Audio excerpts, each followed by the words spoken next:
Rassie, not a perfect performance, but is that the kind of game that you want, the kind of workout you want in this preparatory block? No, it's frustrating. It was a very frustrating game, and it's when they leave a couple of the big names home. You expect this kind of down in the gutters fight because it's young guys who really doesn't have anything to lose. But hell, we knew they would man up, and they certainly manned up in most departments: scrums, mauling, defense, attack. So no, it was a proper test match. I mean, when we were 28, I don't know, 3 or whatever up, and we scored a try, and there was obstruction, and then we lost some momentum, and so it was a frustrating performance, to be honest. But a game you'd rather have now at this stage of the season? Yes, not with that team we put out, because there's not a lot of guys there that's new to it. Krappies was new, here and there. Jan Hendrik was new, so I don't think we have too many excuses. So yeah, I'd rather have it now. You're right, and still I don't know. I mean, was it a 15-point game, a 20-point game? I'm not sure, but yeah, certainly it makes the selection for next week interesting, because they could have easily here at the end come back into it if one or two of their tries were disallowed. So a bit of luck, and one of our tries also disallowed, but they performed really well, and we definitely tried to impose our way of playing on them, and they didn't allow it. Rassie, part of that frustration must be the lineouts in the second half, especially that wasn't up to you guys' standard. Well, I think overall, I mean, and it's different guys who would knock on the ball, and I mean, it's like if 5 different guys knock on the ball, I made one mistake, but it's 5 in total. If you miss a line out jump here and there, or throw here and there, so it was just a hell of a lot of mistakes, and I would love to pinpoint what's the reason for that. Still glad that we won. I really couldn't pick up in the week that this is how we're going to perform, but maybe that's a sign that you must never think that you're all set in the game. But yes, it's luckily all fixable. But yes, frustrating. Rassie, were you guys caught out a little bit by that sort of impressive rush defence that they put on you there? Sort of a defence that you guys are more known for, to smother other teams. Italy did it quite well today. They did. I don't know how many tries did we score? 6. Yeah, so if you score 6 tries against the rush defense, you're doing pretty well. But I mean, we practice every day against the rush defense, so but they certainly gutsy. The Mapantsula, the 10 was brave, the 9 was brave, all 3 loose forwards was brave. I think halftime they made almost 120 tackles, and you'll think then somewhere they'll give in, but then they turned up the heat in the second half. So yes, the rush defense was something we expected. I think we could have scored a few more tries, but 6 is not too bad. But yeah, they defended well. And Rassie, normally when you send on your bomb squad, things change and the momentum shifts, and that didn't happen today. Did that also disappoint you, or did it surprise you? Yeah, I think we sent that on because in the first 10 minutes of the second half, it was like stop start, then a prop was down, and then the line-out, then the try was disallowed, and then it was a wait a little bit, and just didn't feel they get intensity into the game in the second half, and being that stoppages, and I'm not saying they're doing that, we also had stoppages, and yeah, we tried to most, because the guys we put on, apart from RG, was not really bigger guys than Wilco, Vincent is not bigger, Bongi and Malcolm is more or less the same size, Jan Hendrik, he's a youngster coming into them, he's not so we tried to get the intensity and the speed up a little bit. Kwagga certainly made a little bit of a difference when he came on. So yeah, the frustrating part was not just not dominating, but also the game was stop start. It just didn't feel like we got any intensity into the second half, which was frustrating. Rassie, just a word on the defence. You guys scrambled well, but conceding 4 tries in the second half must be a good thing. Yeah, it is, and what they did really well with our ballers was legally, not illegally, slowing it down and holding us up in the tackles a little bit, and we attacked from, I thought, from slow ruck ball, and then the tries that they scored were quick, and we never got to actually set, and they got real good momentum. And that was the frustrating part. They seemed to be able to switch on and off from a break of 3-4 minutes with the injury, and then they switched back straight on, which we didn't do. So yeah, I thought obviously that's worrying to concede 4 tries. Yeah. Rassie, we spoke obviously a little about the negatives now, but what do you take as positives out of the game? I think that we I don't know how many changes that we made. The positive is we won. The positive is we scored 6 tries, even with a maul that didn't function, even with a breakdown that wasn't great on attack, even with a counter attack that wasn't awesome. We still scored 6 tries, and we have to understand what the Italian team was put out here. It was really an energetic, young bunch of guys, and we couldn't quite break them. And I think there was a stage here, like 10 minutes into the second half, where if a try was allowed just after that, we could have actually stretched a little bit. But I guess, I don't know, 43, 45, how many points did we get? 42 points is not too bad, but I guess if it was 42-10 or something like that, but I thought everybody would expect us to beat them more proper. But we scored 6 tries, and I guess the good thing is we're frustrated that we didn't score more. So I guess that's a positive trainer. Jesse, you called it on Friday when you said the rugby world was crazy to think it would be just a complete write-off of Italy. On the field itself, how did you find the game unfolding? Yeah, I think like Rassie's mentioned, Italy they're extremely passionate nation, and I think that pitched up here tonight very energetic, and I think that showed in their play. We didn't get exactly what we wanted with all the quick ball on attack, and then in defence as well. I think obviously not happy with those 4 tries.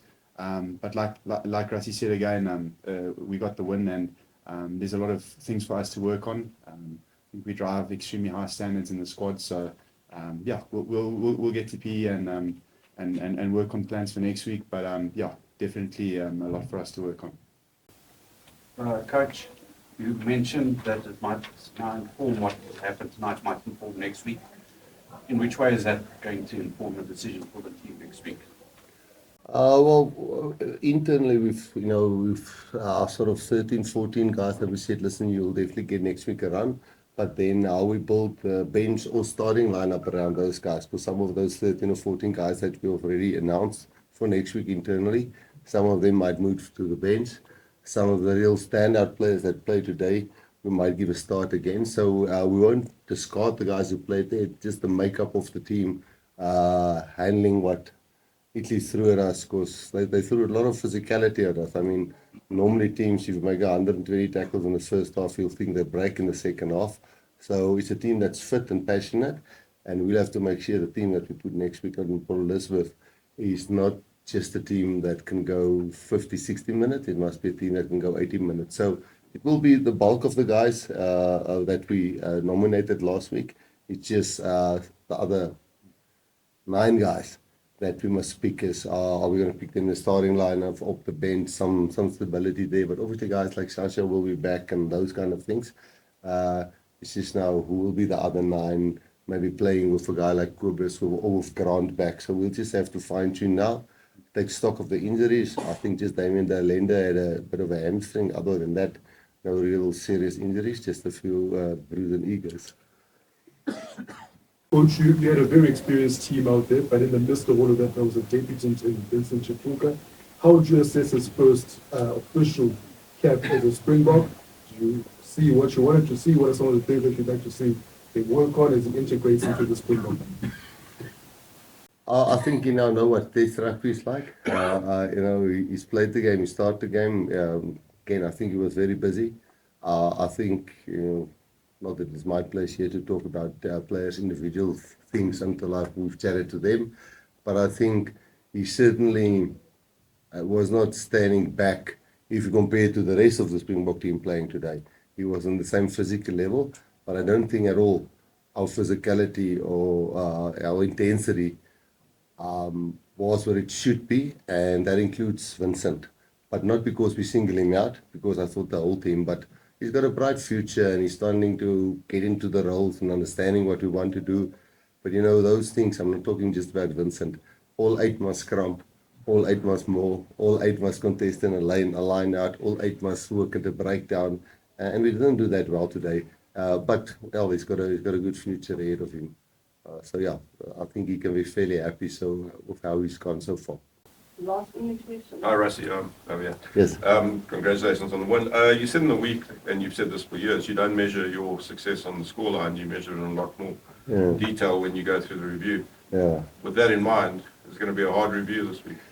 Yeah, it's frustrating because it was really a lacquer week. It was like we into it and things went well and it was nice and physical and I think maybe we as coaches sometimes make a mistake with that and I don't want to sound philosophical if that's the right word, but you feel, oh, we're ready for this game. But, you need to drive it even more when it's going so well during the week. So, no, it's not the players who made the mistake. It's us as coaches who also didn't press the right buttons, do the right things during the week. So, we can't just point fingers at them. So we'll have to relook.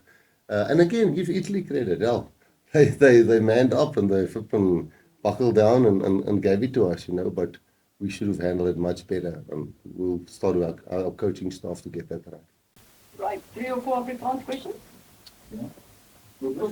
Rassie, die Bokke is die wêreldkampioen en nommer 1 die wêreldrangwys. En die Naanse vertoning is dalk 'n aanduiding dat hierdie jaar moeiliker gaan wees om vir die res te bly. Ja, ek dink so. Ek dink dit gaan moeilik wees en as jy praat Afrikaans nie. As ons kyk na die toetse wat ons moet speel, Italië se eerste 2 games laas jaar in die Six Nations, hulle is net Frankryk wat hulle regtig gesmash het. Ek dink Ierland met 4 punte verloor of so. So hulle kan vasbyt. Hulle is regtig 'n span wat kan vasbyt. As jy net kyk vir Nieu-Seeland en wat daar met Frankryk, hy is Frankryk se derde span en Nieu-Seeland het 'n 4-punt wen gehad. Dit was 29-28 tot aan die einde. So daar's klein verskilletjies. As ons op 95% is en hulle hardloop op 110%, dan is dit so games soos wat is die margin? 20 punte. 18 punte. Jy weet so ons 18 punte beter as 'n span wat sonder baie van hulle sterre gekom het. Jy weet so en ons het klomp van ons ervare manne gekies. Ek weet nie of hulle nog steeds first choice is nie, maar ervare manne gekies. So ja, ons harde jare voor lê. Nog 2 Afrikaanse vrae? Natuurlijk baie momentum verloor by die breakdown. En met die eerste baljagters gespeel vandag. Dis nie te bekommer na die Four Nations toe, veral met Australië en Nieu-Seeland wat spesifiek op daai breakdown. Ja, kyk as jy praat baljagters dan sit meer in die defensive kant wat ou baljagter is. So ek dink in die attacking kant mens mis definitief 'n ou so Sia wat hy is altyd 'n ou wat hy maak seker die afbreekpunte is skoon wanneer ons die bal besit het. Dis wat 'n ou soos Vincent en wie dan altyd Pieter sê van die ander kant gehad. Maar Vincent vind nog sy voete waar en wanneer is hy verantwoordelik om dinge reg te kry. Ek dink Marco is hulle die game stadig en mooi gaan kyk. Marco sit 'n halse klomp werk in by die afbreekpunt wat min mense sien. Regtig fisies. Ek dink wat hulle baie goed gedoen het op ons bal is hulle het al 5-6 ouens hard gebyt by die breakdown. Hulle was nie altyd nommers op hulle voete met defensie, maar hier sê hulle het hard gebyt. So ons het of 'n stadige breakdown bal gekry of hom verloor of hulle is bietjie afgecoach van die breakdown. Nie dat ek sê die skeieregter het verkeerd gedoen nie. Hulle was baie clever daar gewees. So ja, ons breakdown was 'n issue vandag gewees. Tyd die laaste een.